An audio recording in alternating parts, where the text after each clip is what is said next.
मध्य प्रदेश विधानसभा का मानसून सत्र अब पूरी तरह सियासी रणभूमि में बदल चुका है। मोहन यादव सरकार ने भारी हंगामे के बीच समान नागरिक संहिता यानी यूसीसी विधेयक 2026 सदन के पटल पर रख दिया है। सरकार इसे सामाजिक समानता की दिशा में ऐतिहासिक कदम बता रही है, तो विपक्ष इसके विरोध में उतर आया है। देखिए खास रिपोर्ट।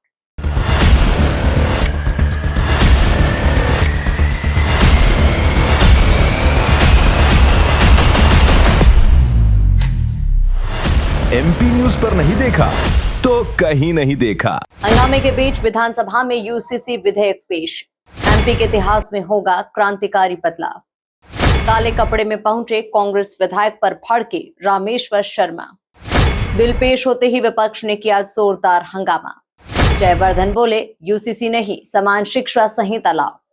मध्य प्रदेश की मोहन सरकार ने एक बड़ा कदम उठाते हुए भारी हंगामे के बीच समान नागरिक संहिता विधेयक 2026 को विधानसभा के पटल पर रख दिया है। सरकार के इस कदम को जहां सत्ता पक्ष प्रदेश के इतिहास में एक ऐतिहासिक और क्रांतिकारी बदलाव बता रहा है, वहीं विपक्ष ने इसे लेकर तीखा विरोध दर्ज कराया। तकनीकी शिक्षा और कौशल विकास मंत्री गौतम टेटवाल ने सदन में इस बिल को प्रस्तुत किया, जिसके बाद विपक्ष की ओर से जोरदार नारेबाजी शुरू हो गई। भारी विरोध प्रदर्शन और आक्रामक तेवरों के बावजूद विधानसभा अध्यक्ष ने इस विधेयक को रिकॉर्ड पर ले लिया। अब इस बेहद संवेदनशील और महत्वपूर्ण विधेयक पर सदन में कल विस्तृत चर्चा होनी तय मानी जा रही है, जिससे आगामी सत्र बेहद गर्मागर्म रहने के आसार हैं। वहीं भोपाल मध्य से कांग्रेस विधायक आतिफ अकील यूसीसी के विरोध में काले कपड़े पहनकर विधानसभा पहुंचे। उनके इस विरोध ने राजनीतिक बहस को और तेज कर दिया। इस पर बीजेपी विधायक रामेश्वर शर्मा ने तीखी प्रतिक्रिया देते हुए कहा कि यूसीसी लागू होने से उन मुल्ला मौलवियों को घबराहट हो रही है, जब इसके बाद हलाला 3-4 शादियां और 3 तलाक जैसी प्रथाओं को अंजाम नहीं दे पाएंगे। भारत सरकार आदरणीय प्रधानमंत्री नरेंद्र मोदी जी, आदरणीय गृह मंत्री अमित शाह जी की प्रेरणा से पूरे देश में वायुमंडल तैयार हुआ है। आज मध्य प्रदेश सरकार यूसीसी का बिल मध्य प्रदेश के हाउस में लेकर आएगी और पास भी होगा। कांग्रेस केवल इस बिल का इसलिए विरोध करना चाहती है कि कांग्रेस हलाला जैसी कुप्रथाओं को बढ़ावा देना चाहती है, मुल्ला मौलवियों से दहशत में रहना चाहती है। पहले भी शाहबानो प्रकरण में जब शाहबानो जीती थी तो कांग्रेस के प्रधानमंत्री राजीव गांधी ने उस प्रकरण को, सुप्रीम कोर्ट के प्रकरण को सदन में ले जाकर बदला था। इसका मतलब कांग्रेस मुस्लिम महिलाओं के साथ भेदभाव करना चाहती है, उनको बेइज्जत करना चाहती है। लेकिन आज हम डंके की चोट पर कह रहे हैं, हलाला जैसी कुप्रथा हिंदुस्तान में नहीं चलेगी। मुस्लिम बहन बेटियों को भी सम्मान की जिंदगी जीने का हक और अधिकार है। भारतीय जनता पार्टी की सरकार आज ये निर्णय लेगी, यूसीसी बिल लागू होगा। हलाला और मुस्लिम महिलाएं या आम महिलाएं या 2-2 4-4 शादी करने वाले लोगों, कान खोलकर सुन लेना, तुम्हें जेल की सीटों के अंदर जाना पड़ेगा। बहन बेटी का सम्मान करने का इरादा एक डॉक्टर मोहन यादव जी की सरकार का था, है और रहेगा। दूसरी ओर कांग्रेस ने भी सरकार पर जोरदार हमला बोला। पूर्व मंत्री जयवर्धन सिंह ने कहा कि सरकार को समान नागरिक संहिता लागू करने से पहले समान शिक्षा संहिता लागू करना चाहिए। वहीं कांग्रेस विधायक फूल सिंह बरैया ने कहा कि मध्य प्रदेश में यूसीसी की कोई आवश्यकता नहीं है और उनकी पार्टी इसका विरोध करेगी। देखिए, जहां पूरे देश भर में देश का जेनजी, देश का युवा शिक्षा के अधिकार की बात कर रहा है, निष्पक्ष तरीके से सरकारी परीक्षाएं की जाएं, उसकी मांग कर रहा है, देश के शिक्षा मंत्री के इस्तीफे की मांग कर रहा है नीट पेपर के घोटाले के बाद। अगर आज इस देश को जरूरत है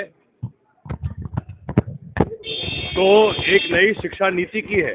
तो जब ये आज जो भाजपा के लोग और सीएम साहब जो बात कर रहे हैं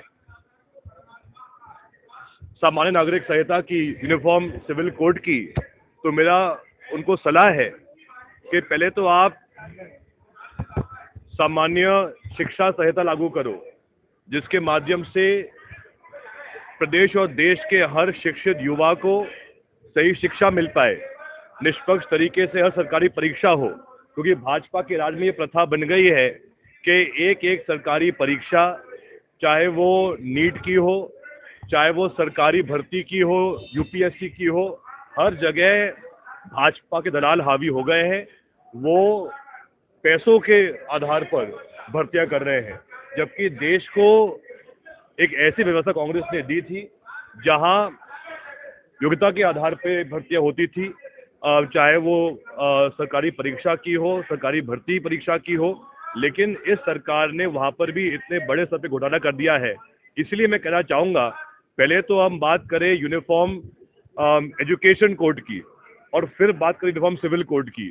ये सिर्फ एक इनका तरीका है, एक बहाना है, जिसके माध्यम से जो आज जो विफलताएं भाजपा सरकार की है उनसे ध्यान भटकाने के लिए कैसे ये सांप्रदायिक तनाव पैदा करे, वो बिंदुओं पे ही चर्चा करना चाहती है भाजपा, क्योंकि इनके पास और विशेषकर माननीय मुख्यमंत्री जी के पास पिछले 2.5 साल के कार्यकाल में कोई भी उपलब्धि नहीं है दिखाने को।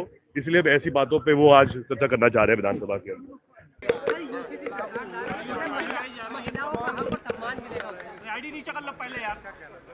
यूजीसी का डिस्कशन कल होगा और मैं समझता हूं कि यूजीसी जिन देशों के लिए होता है, जिन देशों में सभी नागरिक बराबर हो जाते हैं, आर्थिक रूप से, सामाजिक रूप से और राजनीतिक रूप से, लेकिन अभी भारत में या मध्य प्रदेश में तो बहुत पिछड़े हैं, यहाँ इस कानून की कोई ज़रूरत है नहीं है। तो इसलिए हम लोग इस बात को स्पष्ट करेंगे कि ये कहाँ ज़रूरत है, कहाँ ज़रूरत नहीं है, ये अब डिस्कशन होगा। उसमें इसका विरोध करेंगे? बिल्कुल इसका विरोध ही नहीं करेंगे, हम इसके कारण भी बताएंगे, इसके नुकसान भी बताएंगे।